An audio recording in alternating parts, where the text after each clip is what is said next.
Halloween season is here, and with the colder temperatures brings the shorter days, brings a chill in the air, chill in your spine, chill in everything, including these stories that people have experienced during the Halloween season. And with that, grab yourself a snack, sit back and relax, and hope that tonight will not be your last.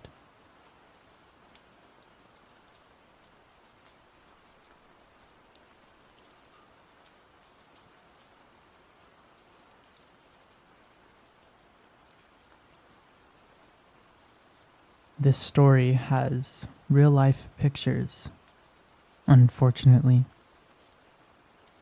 My husband Jim and I own an antique business in a big old bizarre barn of a building. 5 floors, multiple other tenants including a restaurant. Halloween was a Monday last year. We locked up the business at 5 p.m. and we went to an early dinner across town. Then we got a call from Cinetrol, our security monitoring company, at around 6:30. Motion detected on the lower level. Then another. We left in a hurry, but figured it's a bird or a rat. We don't have rats, but, something. Maybe a cat. It's way too early in the day for a break-in after all. I went and signed the main level upstairs and disarmed the alarm, and started fumbling noisily with the keys in the big iron gate, one of many that separate the floors at night. Jim checked the perimeter outside for signs of break-in. Nothing. Doors and windows intact, definitely absolutely a bird or a rat. Dusk was long gone by this point. The shadows had settled in and taken over. Just wardrobes loomed in the dark. Wardrobes and nothing more. I headed down below to the location of the alarm, trusting Jim would follow. I'm accustomed to the building after dark, so I just turned on my phone light, not the overheads, and walked around boldly like I own the place. I looked in the corner with the motion detector. Nothing, just its red eye blinking mindlessly at me. I turned and went the other way while Jim poked around a few aisles over. And there it was. A burglary kit sitting in the middle of the floor. Bolt cutters, a fire extinguisher, just sitting there, waiting. This is what it looked like. I've never gotten a bigger case of sheer terror so fast. After all, there was no broken window or door. So he was still there, in the dark, with me. I hissed, "Jim, please, please." And I don't think he heard me. I couldn't just scream. In those stupid dreams, my voice stuck. Just me, the spot-lit burglary tools, and a hostile presence lurking in the dusty shadows watching while I whispered for someone to save me. Finally, 1,000 years or maybe 10 seconds later, Jim wondered why I had taken so long in the hallway and came to see. He saw what I was frozen pointing at. We bolted out the front door to call 911 and wait. And we abandoned the building to the burglar. An eternity of 5 minutes later, the police showed up, and we were initially unimpressed with our find of the crowbar and fire extinguisher, until we pulled up the security footage that revealed the actual horror. The face of my new sleep paralysis demon I share with you. So this guy, as is obvious, he's built like a mean and lean brick shithouse. He'd crouched on a landing behind a bookcase when we closed and watched me and my staff lock up. Then, calm as could be, he walked out and went to the men's restroom in the hallway downstairs. That area isn't set for motion detect for obvious reasons. He spent a while in there moving around with the door open. He constructed the mask using one of ours, and a fake flower wreath to put it on. Purple plastic chemicals. He looked right into the camera barefaced, and then put the mask on, stared at it fixedly with his mask for a time, and finally pulled his gloves on. He stacked a few solid body vintage suitcases in front of a tall iron gate and hopped right over like it was nothing. He ran down the hall, which triggered the alarm, and looped the floor. He ran back into the hall and moved a ladder to hop back to the other side of the gate and bizarrely just repeated this whole thing a few times. Then he went to the basement, wormed over a 15-inch gap over yet another iron gate. Back to the hall again, stared into the camera more. Repeat. He was moving fast. Up and over, back and forth, upstairs and downstairs. Parkour style almost. Then he got the tools out and peeled apart one of our steel lock boxes with the crowbar and stole a handful of our keys to access showcases. At this point, he heard me fumbling with the gate and keys upstairs. He ditched the stolen keys and tools and hid, watching me while he waited in the dark. We exited to call 911, and he ran back to the basement. In the basement, there is access to a dirt tunnel that circles the perimeter of the building. He broke the door open and entered. Spiders the size of dinner plates live in there. He had no light. It's muddy and dank. There is a tiny exit hatch if you walk the whole thing and take multiple turns that dumps you into the busy kitchen of a restaurant, whereupon one would need to stroll past the line cooks out into the restaurant proper with cameras, and then one could leave their front door, plastered with mud, which does leave tracks. When we found it, there was his clear entrance into the tunnel, but no exit tracks, no muddy footprints, nobody walking out on the restaurant cameras, and the cooks noticed nothing. Reviewing the footage, timing it all, and tracing his path from camera to camera and searching the building carefully took hours. By the end, all of us, including the police, were starting to lose our collective cool and freaking out. There was no chill, when even the guys with guns were rattled. Jim and the other officers had no choice but to walk the dirt tunnel. The cops took one look and were like, no. Jim insisted, so they made him walk point. They made it about half the tunnel before the cops were like, no, you're leaving with us and we're going to review more footage from the restaurant, where there's no spiders. Jim got the okay from them to board up both ends of the tunnel, which he did, solidly. And thus the story ends. The pictures got spread widely, but we got no useful leads despite the decent face shot. Did he indeed crawl out of a hatch in the busy kitchen and stroll past the cooks, leaving no trace of mud? I guess. We got no suspicious smells coming out of the tunnel in later weeks and months, but nobody has walked that far aside since. We only unboarded the tunnel last week for the split water main shenanigans. I have vowed I will use his skull in this year's Halloween display, if he's still down there.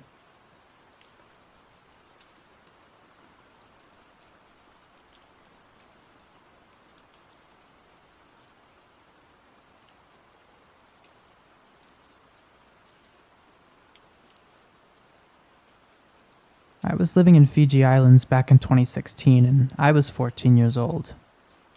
This story happened to my family, but mainly my mom lived it. It was on the 31st of October, and I was at school for a Halloween-based party. And my parents and my little sister were gone to a family friend's Halloween party, so the house was empty. My party finished at 9 p.m., and my dad came back to pick me up, but dropped off my mom and sister at the house because our security alarm was ringing. Because nobody was home, my family obviously called the security company over and they sent a van with 3 security guards. My mom opens the house and lets everyone in. They check the whole house and they see nobody. My mother checks all the cupboards and under the bed with my little sister, who's only 12 at the time. The security then goes outside in the garden and in the basement to check if there's anyone. Mom turns on all the lights from the living room and the balcony. She starts to open the window and the gates that protect all the windows to get on the balcony, but when she looks at the keyhole to put it in, she noticed flip-flops on the floor. She then looks closer and she sees two pairs of legs hiding really close to each other against the wall under a garden sofa. My mom yells out of her lungs. The two guys got scared and jumped off the balcony into my garden. One of the guards grabs the guy, but the second intruder jumps on the guard and they run away, jumping over the fence and running into the forest. My mother regrets yelling that if she came down and talked to security quietly, the guys wouldn't have ran and been caught. My mother is crying and holding my sister to her side and telling her everything will be okay. The security then called the police and they did a report and described the guys to start a search. The cops were here in a minute since I live about 100 meters from the closest police station. The guys who jumped lost a hat and their flip-flops and socks. And 2 knives. Sadly, the guys were never found again, but 2 weeks later, my mom pulls out of the driveway and looks in the rear mirror and is 90% sure the 2 guys were staring at her. The short one had the same hat and the other guy had brand new flip-flops. I got home after with my dad to my mom and sister crying. My dad was mad that he didn't stay, but my mom had drank and could not drive. Luckily, she saw them before she opened the window, otherwise what could have happened?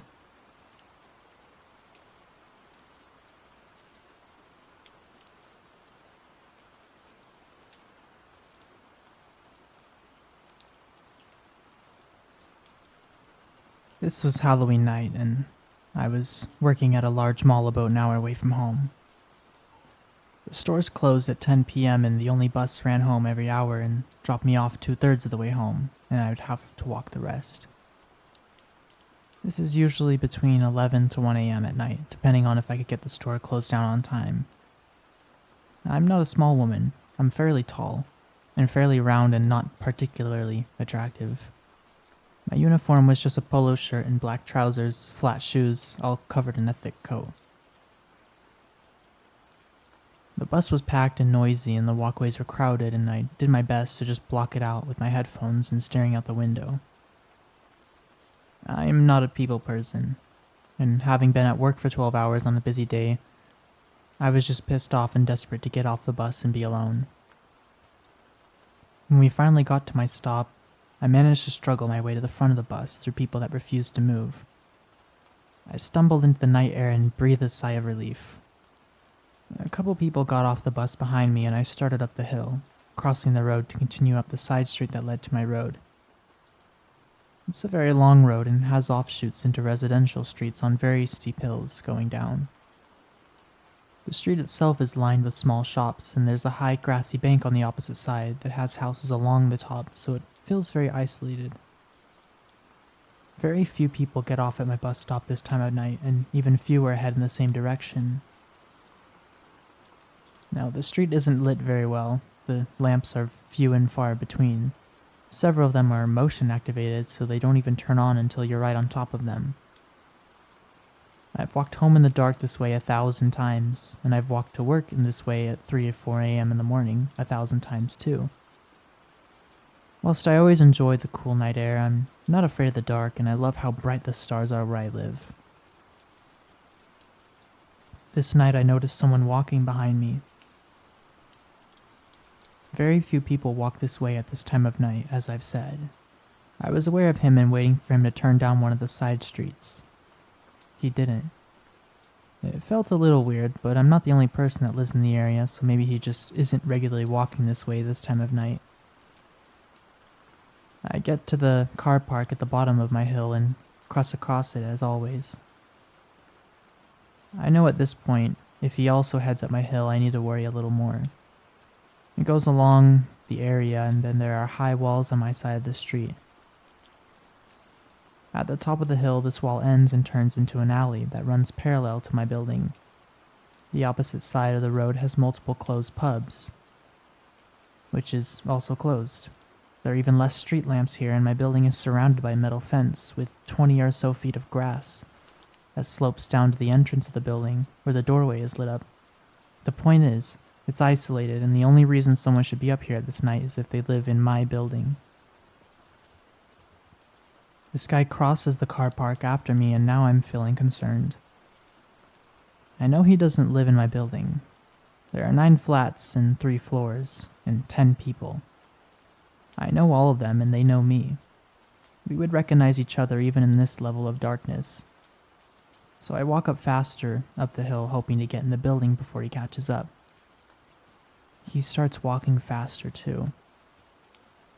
I can hear him gaining on me, and by the time I get to the gate, I know he's too close for me to be able to open the door and get inside before he's on me.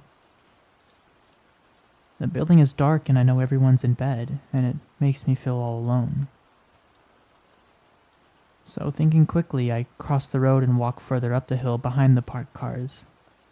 I use the opportunity to swing my backpack off one shoulder and grab my keys. I wait for him to follow me and get behind the cars, so it'll just take a little longer for him to be able to cross back over. Before I bolted across the road, throwing open the gate. I swing it hard behind me because he's now running at me, and I think it'll either latch before he can catch it or it'll hit him. Either way, it'll buy me a few seconds. I'm barely staying on my feet because it's dangerously slippy when it's wet. I turn the corner at the bottom and slam my keycard on the reader, pressing hard on the heavy door before it beeps, so it will open that much faster. The door is heavy and on a fire safety hinge. That means I can't slam it or force it closed. The stairs are a couple of steps into the building and to the left. I live on the top floor. It's not a big building. Like I said, 3 floors, 2 flights of stairs. It's also a concrete stairwell, so every little sound echoes and can be heard behind closed doors. I get inside the building and immediately bolt up the stairs. I'm only a few steps up when the door flies open behind me and this guy comes after me. Feeling a little more secure now I'm in my building and only feet away from my neighbors, I spin around before he reaches me and slam my heavy backpack into him. He falls back into the landing and manages to catch himself by grabbing hold of the handrail. I scream at the top of my lungs and hold my bag in front of me. Now we're inside the stairwell and it's lit by the motion-activated lights. I get my first proper look at him. He's a little taller than me. I'm 5'8", and he's black and old enough to be graying. His clothes are strange, all made out of that weird waxy material some weatherproof jackets are. And he's wearing heavy boots. I don't recognize him at all, and he looks up at me with wide eyes as I stare down at him. I'm fully prepared to kick him in the face and throw my bag if I have to. I don't want him to be able to follow me into my flat, so I stare him down. He begins to stutter, hands ringing over the handrail and ducking his head a little, trying to look pathetic and harmless. He mutters something about visiting his son. Like I stated before, 9 people other than me live in this building. None of them other than myself were young enough for him to be their parent. Even if his son did live here, why would he know to follow me off the bus and get to my building? Why did he follow me when I moved away from my building? And why did he chase me? He could have walked to the building and buzzed up to his son to let him in if it was true. I began shouting at him to get out, repeating those words over and over again. He continues muttering, making his excuses, but I shout over him. When I hear neighbors moving around and coming towards our doors, probably to look at their peepholes, I begin to back up the stairs. My neighbor right at the bottom of the stairs, behind the man, opens her door and leaving her chain on and peering through at us. She asks me if I'm okay and if she needs to call police. The guy spins around to stare at her, his hands out in a stop motion, and I hear another neighbor open his door behind the stairs, also on the ground floor. He calls out to ask if everything is okay, and I just yell at both of them. He followed me home. I don't know him. He won't leave. My male neighbor starts telling him to get out, either more intimidated by the man than he was, or realizing he was outnumbered, he begins to try to open the front door. You have to press a button to get it to open, and he clearly doesn't know this. Further evidence he's never been here before. Feeling more secure now that I'm not alone and he's trying to leave, I bolt across the landing and up the final flight of stairs and get my door open before locking it behind me. I was dripping sweat and very close to a panic attack. I dragged my Hoover to the front door and propped it up, just in case someone tried to open my door. I didn't sleep very well at all, listening to every sound in the building, and luckily didn't have work the next day. I woke up at about 6 a.m. to a lot of sound in the building's landings. I could hear people opening every bin room and coming back out again. I peered through my peephole to see uniformed policemen searching the common areas of the building. I didn't call the police, but I assume one of the neighbors downstairs did. I don't know for sure what happened, and I didn't ask, other than asking me if I was okay when we saw each other next. The neighbors that helped on the night said nothing about it. I don't know who he was or what he wanted. I've never seen him again, and I stopped working at that shopping center a couple of years later. I do feel guilty for not calling the police, just in case he had done this before or since and the woman didn't manage to get away. But at the time, I just wanted to forget about it and move forward.